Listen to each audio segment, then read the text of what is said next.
Hey, what's up you guys? Bloody Jacob here to bring you my weekly review. Hey, what's up, you guys? Bloody Jacob here, meeting my icon, Catherine Isabel here.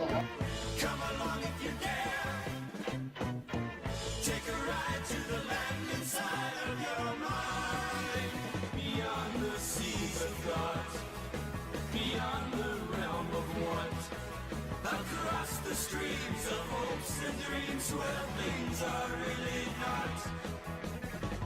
Come along if you can. Come along if you dare. Have a good one. Take a ride to the Cheers, guys. inside of your mind. But please realize you'll probably be surprised.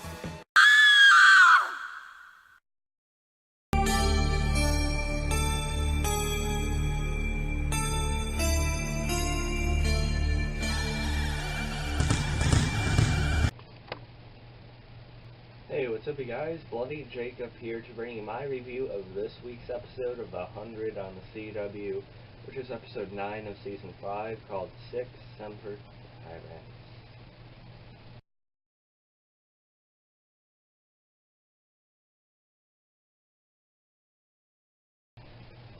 And I just want to apologize right off the bat for my lack of 100 reviews lately. I did do another little video briefly apologizing for it when I got my new camcorder here. But I just wanted to say again that that's going to change.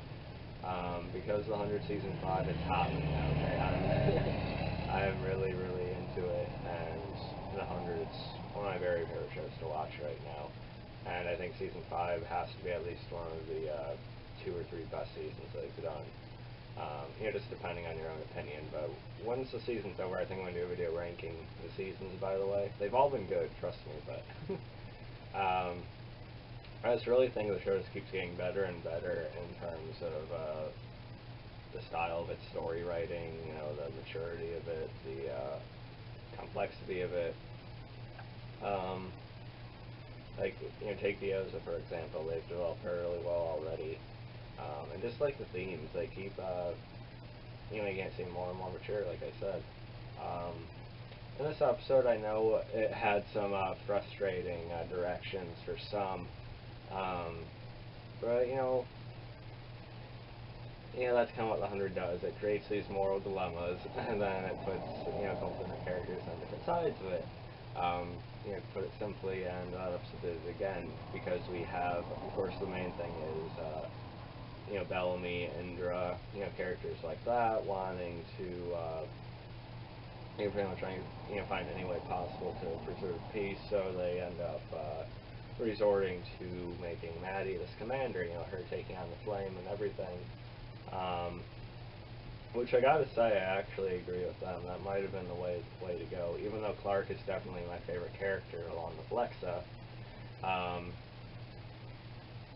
I still think what was going to happen to Maddie was maybe what should have been done there, to preserve greater peace rather than what Clark ended up doing. But you got to understand Clark's perspective as well, because Maddie's like a daughter to Clark, and I do really like their relationship. I think the actress that plays Maddie is doing a very nice job too. Eliza Jane, Eliza Taylor is amazing as always. She's one of my very favorite leads on TV as Clark. But you understand her perspective too. Bellamy said at the beginning, before they got divided again, Mama Bear protecting her cub.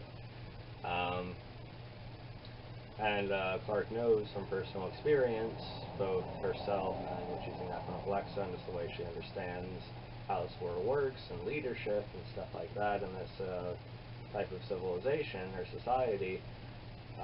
Pretty much there's going to be a target on her back, and Clark doesn't want any risk around Maddie whatsoever. But you can see the flames in her now, so I think Maddie is going to really try and step up no matter what. She's probably going to, I don't know if she's going to try and get away from Clark, or I'm not sure, but I still think there's going to be more to come with that. And people are pissed at Clark now because, she pretty much left Bellamy and Indra there, kind of to die, I guess. You know, as she said, they made their choice. You know, of course, it's very hard for her, but she's pretty much choosing her, you know, relationship with Maddie and how much she cares for her over them.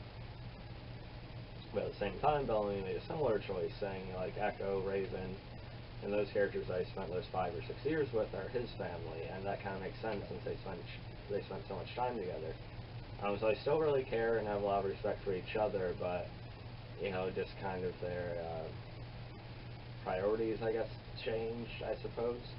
Although I know how much everyone loved the line Octavia had in episode 8, you know, about Clark betrayed her, the one Bellamy loves. So, I don't know, I think there's still more room to come back from this. There's always going to be for Clark and Bellamy, but pretty much Bellamy is left in the fighting pit along with Indra.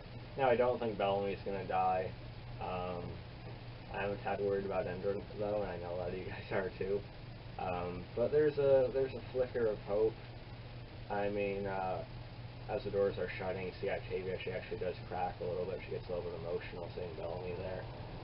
So I'm wondering if that partner identity is actually starting to kick in again. I don't know. And again, Octavia, she's been, you know, fairly frustrating this season. But as I said, at the same time, I think this has actually been the best time for the character. I think Maria Avgeropoulos is doing a really nice job with this. Just this whole Blood Raina persona, you know, the way she delivers her lines now. I think it's really cool she's embraced this direction for her character. And while it is frustrating, it's also, I think, the most compelling the character's been, at least for me.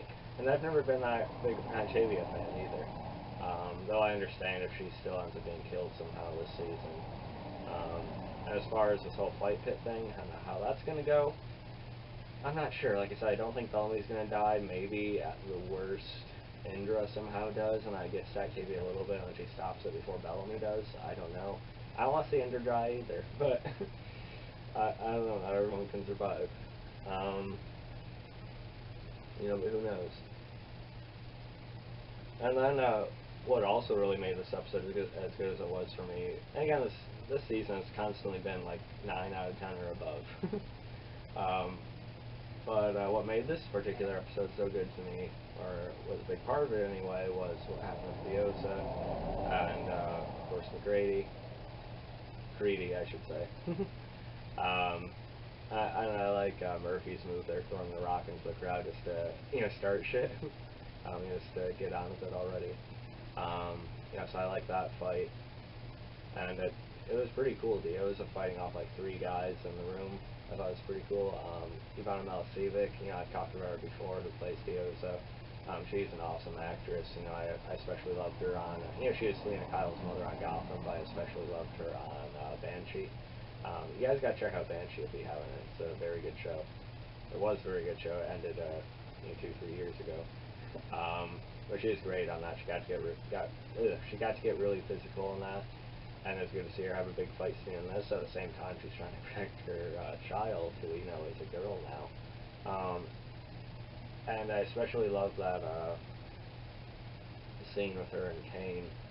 I think it might have been episode 8, but I'm not sure. I'm sorry, it's getting a bit blurred for me now.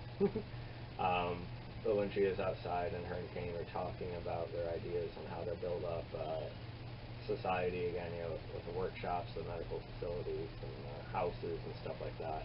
You can see that she has a real desire for that, you know, there's a beauty there, I think.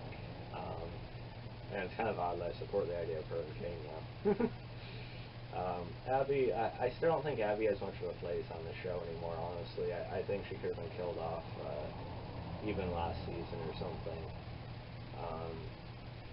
Although I did really like the Raven stuff with regards to what happened with her as well, and that's because of this Lindsay Morgan's a great actress. Yeah, then yeah, I already talked about Clark, you know, leaving with Maddie at the end, and then that guard that actually had to serve under Lexa coming up was actually a nice touch. I like how much Lexa's coming up, of course. You know, Clark is shooting him. Yeah, I'm still curious about the final direction the show's going to go for this season. We know it's getting a season 6. And like I said, I think season 5 has honestly been probably one of the top 2 or 3 best seasons the show has had. But these, the one issue of the season, all these breaks. We've had constant, like, 1 to 2 week breaks in between a bunch of episodes this season. I know it's been frustrating you guys as much as it has me. It really messed with the Riverdale season, and now I think it even bothered this season even more than that. But the good news is we have episode 10, 11, 12, 13, 4 episodes in a row, no breaks. I checked the schedule, so that'll be good. And yeah, I'm going to make a promise to you guys. I'm going to be reviewing every episode of 100 going forward on point. As on point as I can be. I still got to work on Tuesdays, unfortunately, but I'm really going to try and get my 100 reviews out to you guys sooner and make a point to make sure to do them every week. Because 100 is one of my favorite shows, and I got to start showing that again.